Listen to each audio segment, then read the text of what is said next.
ઉનાળામાં પાણીની કમઠાણ અધિકારીઓ અને પદાધિકારીઓ વચ્ચે તૂતુ મેમેના વિડીયો સોશિયલ મીડિયા પર વાયરલ થયા હતા. અધિકારીઓ ગાંઠિયા નહીં અને કચ્છ ભાજપના આગેવાનોને પીતો ગયો છે. ટેબલ પર હાથ પછાડી અને રજૂઆત કરી પણ અધિકારીઓ બાબુગીરીમાં જ રહ્યા હતા. કચ્છમાં નર્મદાના પ્રશ્ન લોકોને અન્યાય થઈ રહ્યા હોવાના ઘણા ઉદાહરણો છે. ત્યારે ફરી એક વખત વિવાદ સામે આવ્યો હતો. માંડવીના મુન્દ્રામાં પાણી પૂરતું નહીં મળતું હોવાની ખેડૂતોની ફરિયાદ ઉઠી હતી. અધિકારીઓ અને નેતાઓ પણ દાદ ન આપતા હોવાની ઘટના બનવા પામી છે. તો સામાન્ય માણસની શી વિસાત? નર્મદાના અધિકારી શ્રી ભગત અને જિલ્લા પંચાયતના સભ્ય પૂર્વ કારોબારી ચેરમેન મહેન્દ્ર ગઢવી સહિતના અગ્રણીઓને વિડીયો સામે આવ્યો છે.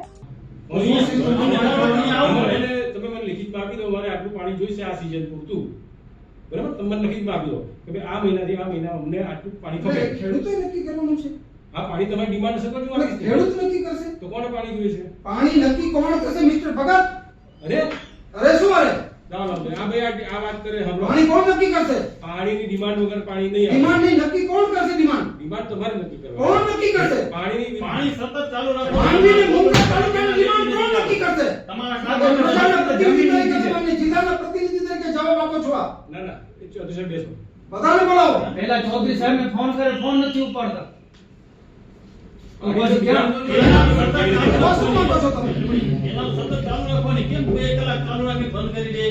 ડિમાન્ડની તમને ખબર નથી? પાણી શેના માટે ફાળવ્યું છે? શાંતિથી શું શાંતિથી વાત કરીએ? આ કે છે માંગણી નથી. શાંતિથી વાત કરો. અવાજ ધીમો રાખીને વાત કરો. અવાજ આટલા ડિસ્ટન્સ પર બેઠા છો, અવાજ શાંતિથી વાત કરો. શાંતિથી વાત નહીં થાય અમારાથી. તમે તો માંગણી નથી. સાહેબ 18/5 પાણી બંધ થાય છે. 2.5 મહિના તો આપણા પાસે પાણી બંધ છે. મોડકુબા લાઈનમાં ક્યાં મોડકુબા ક્યાં તૂટે નથી. મોડકુબા નહીં, આગળથી રિપેરિંગ અમારે કામ કરવાનું હતું એટલા માટે બંધ રાખ્યું. અને દરેક ખેડૂતોની કોઈ ડિમાન્ડ નથી અને હવે પૈસા ભરવાના. જે તમારી કોઈ બી ડિમાન્ડ હોય એનું માગણા પત્રક જે તે નાકાઈ જોડે લઈ અને તમારે પૈસા ભરી અને હવે માંગણી કરવાની નિગમની ચોખ્ખી સૂચના છે. એટલે મોડકુબાવાળા માટે જ છે કે આગળ માટે છે? બધા માટે. તો આટલા ટાઈમ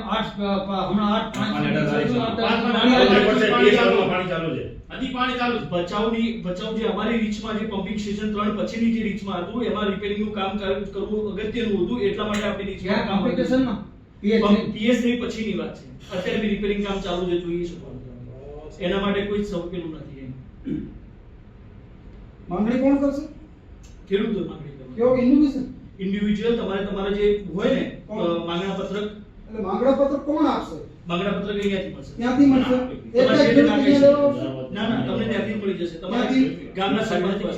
ક્યાં ગામના? રાજુભાઈ, પરમ દિવસે માંડવી મુન્દ્રાના અમુક ખેડૂતો સાથે હું મારી જિલ્લા પંચાયતની આવતા ગામડાઓમાં પાણીની પરિસ્થિતિ માટે રજૂઆત કરવા માટે ગયેલા, ત્યારે ત્યાંના જે કાર્યપાલક ઇજનેર હતા એમનું વર્તન જેને કે બિલકુલ જરાક બરાબર ન હતો.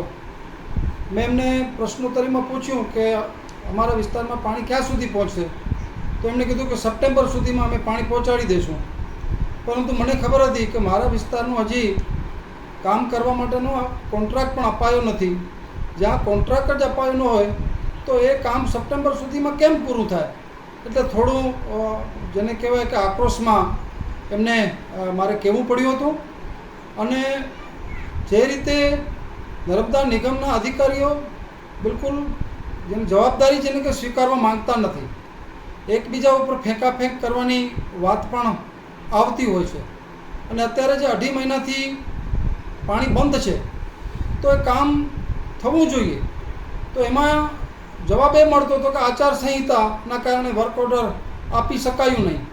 તો આ ચૂંટણી તો જાહેરાત થઈ ગઈ હતી, પાણી બંધ કરવાની તારીખ પણ હતી જ, નક્કી હતી. તો વર્ક ઓર્ડર પહેલાં આપીને એક રિધમમાં જેને કહેવાય કે આ બે ડિપાર્ટમેન્ટો વચ્ચેનું જે રિધમ હોવું જોઈએ એ રિધમ ન હોવાના કારણે અત્યારે જે ઉપરથી પાણી છોડવામાં આવી રહ્યું છે એમાંથી કચ્છ એ બાકાત રહી જશે. અને જે સબમાઇનર કેનાલોના જે કામો છે એમાં પણ પૂરતી સંતોષકારકજનક રીતે કોન્ટ્રાક્ટરો કામ કરી રહ્યા નથી. નરેન્દ્રભાઈએ આવડી મહેનત કરીને મોડકુબા સુધી જ્યારે પાણી પહોંચાડ્યું છે ત્યારે આ અધિકારીઓના વલણ જે છે અને એ જવાબદારી લેવાની જે વાત છે એનાથી ક્યાંક ને ક્યાંક આ લોકો દૂર ભાગી રહ્યા છે.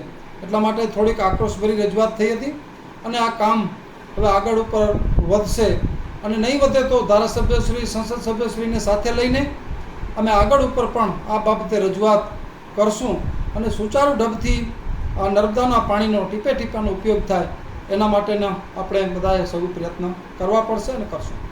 Bureau report Janadesh news Kutch.